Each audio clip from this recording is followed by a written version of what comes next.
Hi, Facebook. My name is Edith Kitson Thomas. I believe I have a story to share, and all I'm kindly asking my audience is to just listen and pass it on. I believe by sharing, this video will gain some attention and it would help others behind me not experience what I went through. I have an illness of sickle cell. Unfortunately for me, I got sick and I went to my hematologist, as I usually would go, to flush my port. Sometimes when I need IV pain medication and IV fluids, I will usually go to my hematologist, excuse me. Unfortunately for me, I got sick and was taken to my hematologist's office. They did everything they could and the pain was not controlled. After a blood work was done, it was then revealed that my hemoglobin was very low and that I needed to go and get transfused. While it was not the best decision to go to the hospital at a time like this, there was no way I could be transfused without going to the hospital. I remember looking at my husband's eyes as they wheeled me into the hospital.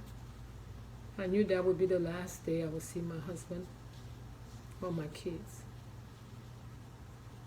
I'm not going to call any names. I'm not going to call any entity. I'm not trying to downgrade, to belittle, to bring anybody down. All I'm trying to explain is my experience so that somebody else out there can be safe. When I got to the hospital, I was under the impression that I was going for a blood transfusion. I got placed in a room for 4 days. I believe that was the isolation room where you go until your COVID test is done and you get your result. In that room is where I almost died. That room has left me traumatized.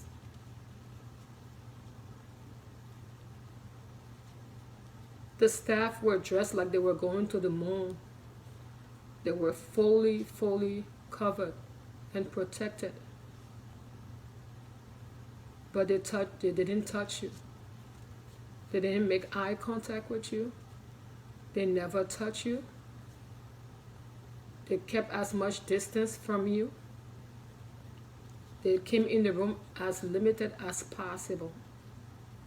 So if you had a medication that was due once a shift, guess what?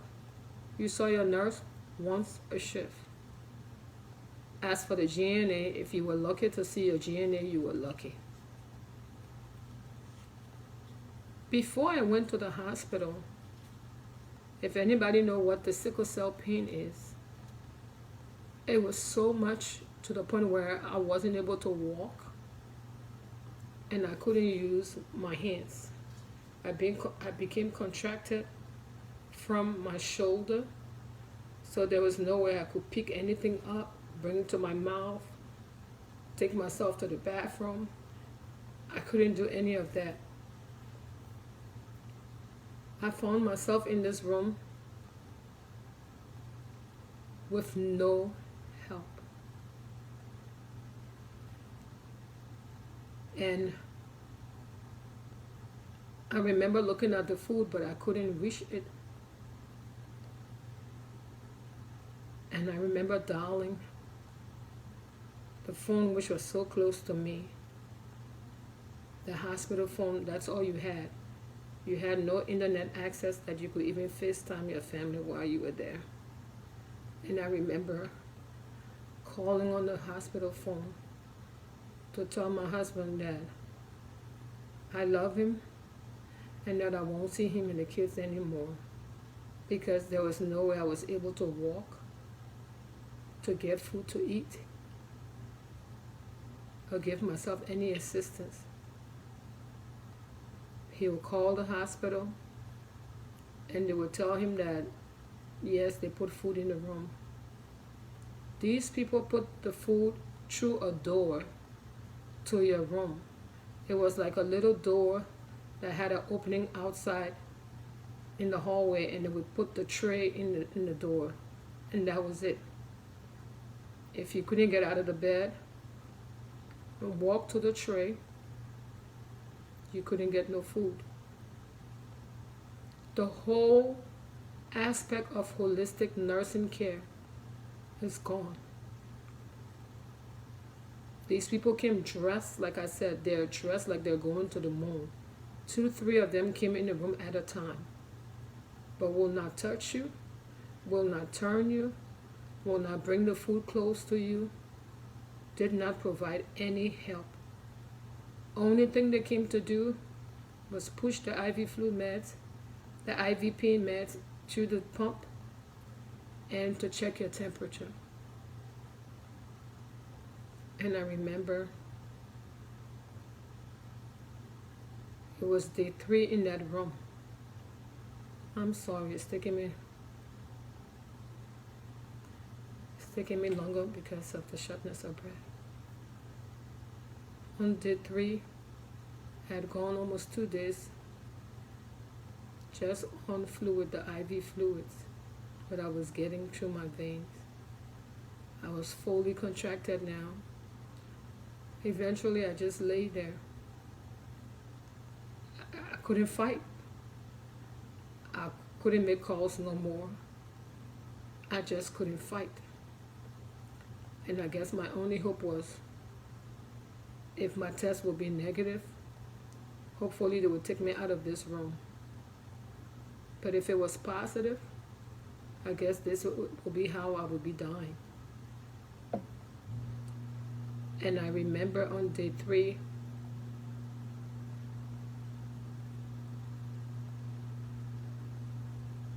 I'm sorry.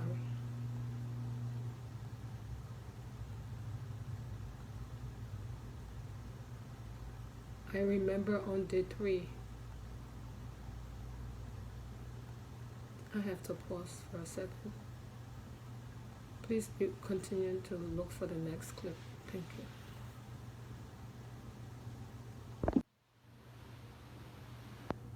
Thank you for your patience with me. I'm back. This is part 2 of my video. So like I last said, on that 3rd day, when the result was due to come, I remember my nurse coming in my room, and all I heard him say, her temperature is 103.9. And he walked to the window by the door and he banged on the window. And someone was sitting across the window. And this was his exact statement. We are about to have another rapid response. We are about to have another rapid response. So I said to him, I said, just so you know, I am a nurse. I understand the language. I know I'm not going to survive. I know I'm dying. But I'm just asking you, I've been in this room, this is my 4th day. All I'm asking from you, can you just help me get to the toilet so I can sit on the toilet? He made no eye contact with me. He said no word to me. My abdomen was like the size of a 6-month pregnancy. It was so big, it was so hard. You could hit on it and it sounded like a ball. And when he had said rapid response, the lady sitting across came in. She was a Caucasian lady, all dressed like him. And they were and they were going back and forth, whispering. I could barely hear the conversation. And I said to the lady, she seemed like she was in her mid 60s, I want to believe. I said to her, I said, ma'am, I am a nurse. I said, I know you guys just waiting to announce my death. I said, but I have one wish before I die. Can you please put me on the toilet? She said to me, what difference will it make now? I said, it may not do anything, but that's just my dying wish. She doubled up her gloves on top of how much protection she had on. And I told her, I said, I promise I will help to move myself. I just need some assistance. I was all contracted by my shoulders and my hip. So it was almost like dragging me from the bed to the toilet. Once I got hold of the bar, I sat down. And for the first time in my life, I heard this big sound. Sounds like when you open a wine bottle, that pop sound that you get. That was what it sounded like. And immediately that happened to me.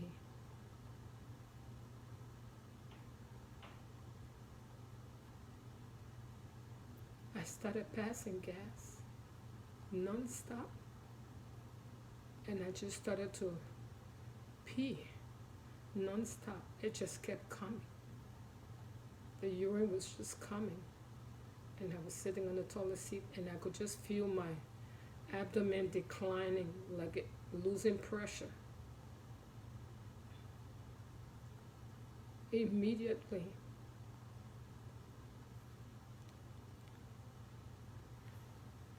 my blood pressure, heart rate, everything dropped from critical. And I could see I began to sweat. That's when I knew I was still alive.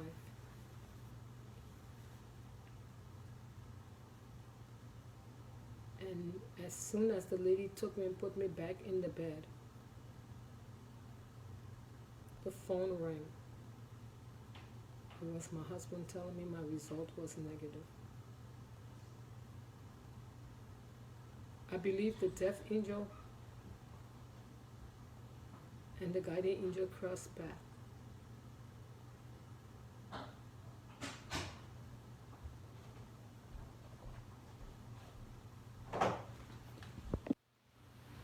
This last clip, I'm going to do my best to bring this story to an end. I'm going to try to summarize it as much as possible.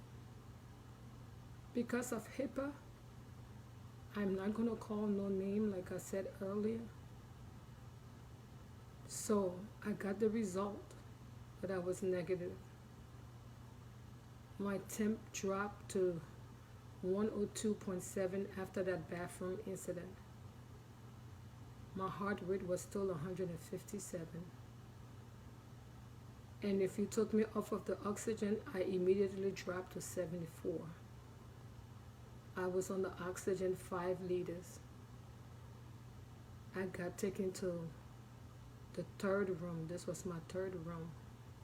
Because when I got there the first night, I was in one room. And then I spent the other 3 nights in this last room that I left. I got to the third room, and that Sunday evening, I got a bed bath after 4 days of not washing my private part, brushing my teeth, and taking bath. I got a bed bath. It was just soap and water real quick, wipe my chest, my legs, and that was it. Still nobody trying to touch you. Still they're coming in for a very short time. I wasn't able to eat. all of Sunday just because of how long I had been out of food. My stomach couldn't handle food. And I was just traumatized. I was just emotional. I just was grateful.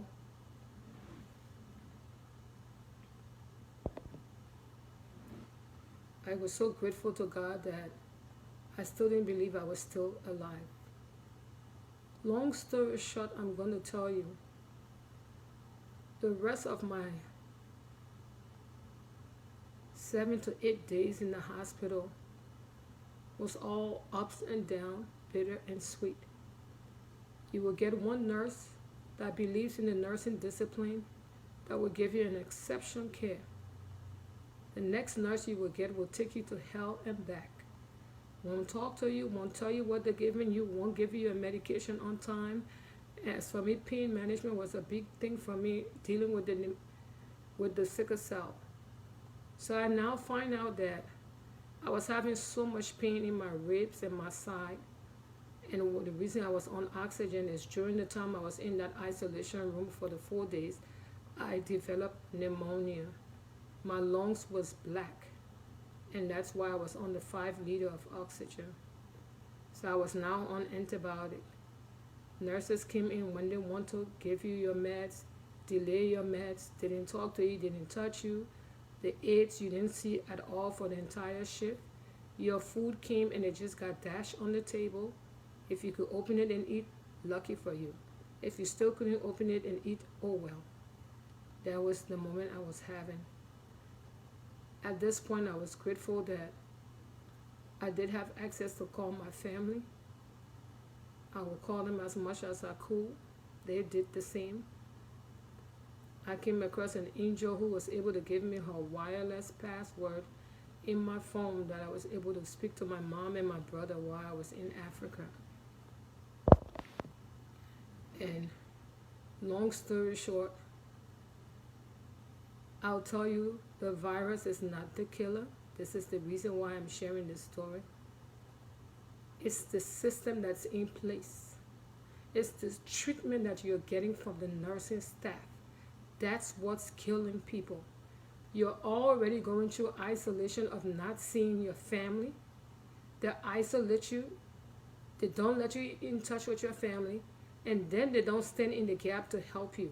They abandon you. Nobody give you care. Nobody treat you nice.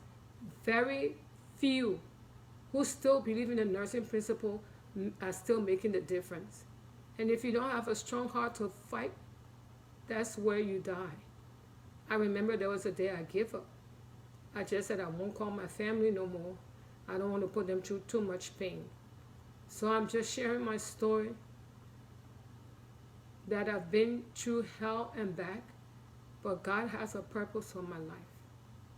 And this time, I will fulfill that purpose. But I will not stop speaking about my experience. I will continue to push as high as I can go, as far as I can go, to get this word out.